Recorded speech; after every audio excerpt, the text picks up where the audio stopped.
love God and I love my son. For your father, it's a little more complicated. We are not finished. I am, because you won't listen. Your father is sitting here. Tell him how you hate him.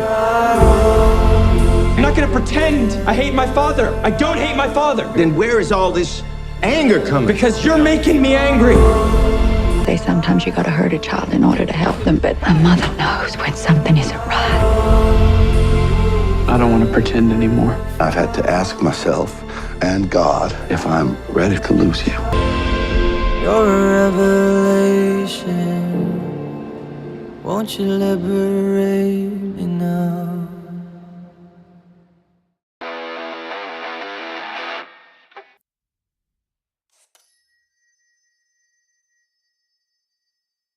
Hello everyone, my name is Don, the movie reviewer, and today we are going to be talking about Boy Erased. Boy Erased is based off of a book by Garrard, which was released on May 10th, 2016. Boy Erased, a memoir, is a recounting of Garrard Connolly's experiences during conversion therapy. Conversion therapy is a practice that is used to turn a homosexual person into a heterosexual person using ways of psychology or spiritual interventions. I didn't know anything about conversion therapy until after I saw this movie. I looked up the information and I can understand a family member being shocked by their child announcing themselves and saying, "Hey mom, hey dad, I'm gay," and the parents not taking that in the way that they should, which is a loving way, saying, you know, my son, my daughter, I still love you, I'm a bit shocked, but it's your life and you can do what you want. So I can see the parents sending their kids to some place where they feel that their kid needs to become whatever the parent thinks that they should be. But using methods like exorcism, thinking that there's a demon in someone trying to get them to turn into a heterosexual, is beyond baffling to me.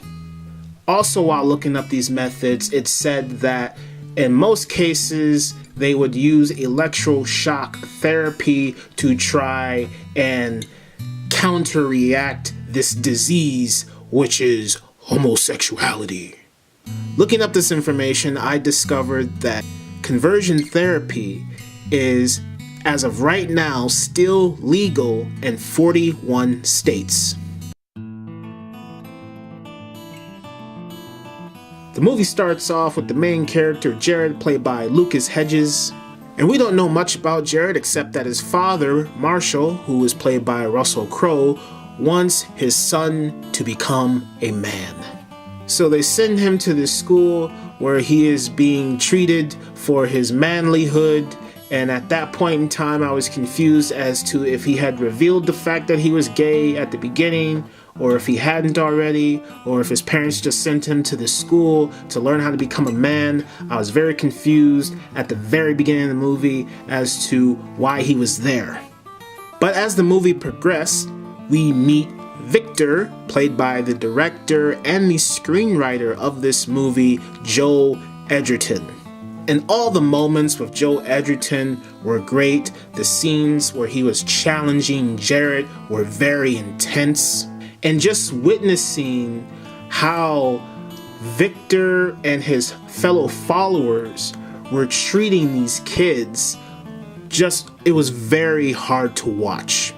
As I was watching the movie, it seemed like Victor had some suppressed issues of his own, which by the end of the movie, they reveal themselves. But it's usually the case that I've noticed that when there's someone who is so heavy-handed about fighting for a particular cause, like homosexuality, using conversion therapy in this example, usually that person who is trying to change these people, they are usually the person who is doing those things that they're telling someone not to do. and it is documented in a lot of cases that these things happen more often than not.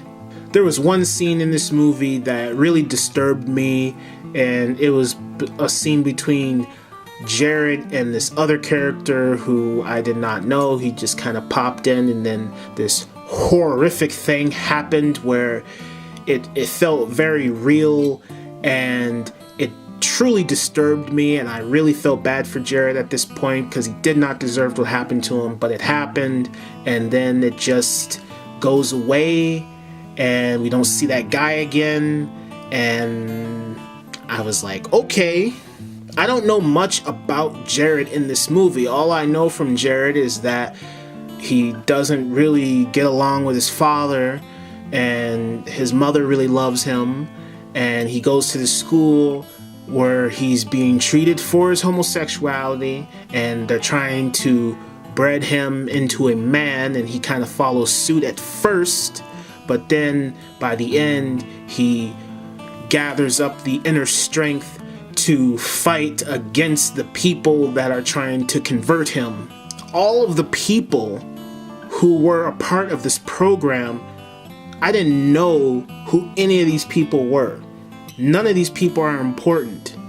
We do have one of my favorite singers in this movie, Troye Sivan, who plays Gary, and he's barely in this thing. He doesn't do anything here. He has like a couple scenes and then this is nothing. That's how I feel about this. Like at the very end, I'm not going to spoil it, but at the very end, there's this really good scene with Joe Edgerton and Lucas and all of these other people who are part of this program, and then Nicole Kidman's there, and this kid steps in.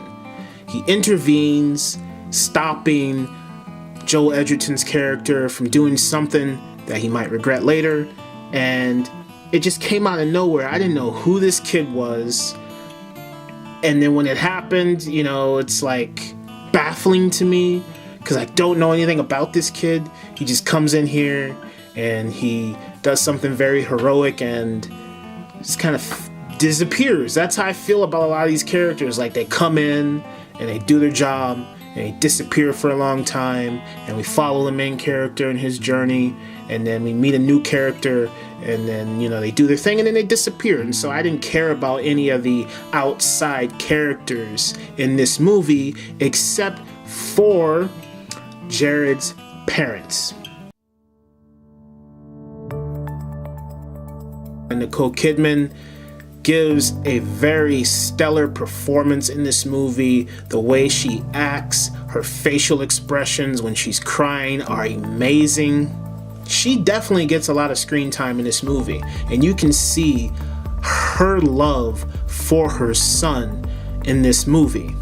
It's very powerful stuff, like the moment when she was talking to Garrard and she was crying. Tears were coming out of my eyes too. Russell Crowe barely gets any screen time in this movie. You know, he comes in, he does his job, he's a minister, and he doesn't care for homosexuality, and he's kind of against his son, and they have a splitting apart a little bit, but he's barely in this thing.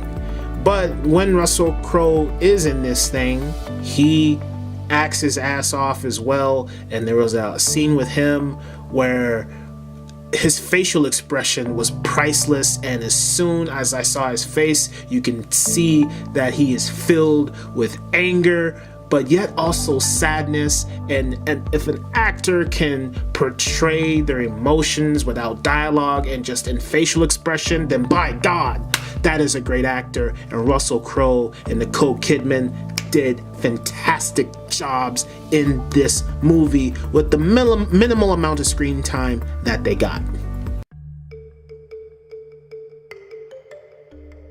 I would say parenting is all about giving your kid enough confidence within themselves mentally that when they are ready to go out into the real world, they know who they are as a person, and they know that they cannot be broken because their parents put them in a mind state of you be who you are and don't be afraid to be who you are. But yet I feel like we are destroying our children because we believe that there's something wrong with them when they come to us and tell us these things about themselves that we think are wrong. And so then that leads us into sending our kids to something like conversion therapy, where they're using what I would call torture methods in order to psychologically break down a person, and to the point where they feel like they're worthless in this world, and then no one loves them, not even their parents, and they have no one to turn to. So then what do? They commit suicide. And whose fault is that? Overall, I thought this movie was pretty good. Unfortunately, I did have some problems with it. I didn't know who any of the outside characters were that weren't a part of the main story, because they just like popped in and out. Even though this movie isn't about them, they were there, and I'm like, okay, is this going to be like One Who Flew Over the Cuckoo's Nest, where we meet each individual person and learn something about them? No, we don't learn anything about these people. There's one horrific scene that happens that's very heartbreaking, and then it just kind of, for me, disappears in the background. And Jared's parents come in and out of this movie. They do their job. You know, Russell Crowe and Nicole Kidman give stellar performances in this movie, especially Nicole Kidman, with just their facial expressions and them crying on cue. It's great. But when they disappear, they disappear. And then when they come in, you know, they do their job. But we didn't even really learn anything about his parents, but I think that's intentional. But it seems like they were always gone, so that just really bothered me. I'm not saying that the story isn't strong. The story's strong. Like, some scenes made me cry, but the only reason I cried is because Nicole Kidman was crying and she gave such a good performance. And the scene that I thought was horrifying because no one should have to suffer the way Jared did. But the story overall, I just felt wasn't powerful enough. And that's all I have to say. So as always, thank you for watching, and I'll talk to you next time.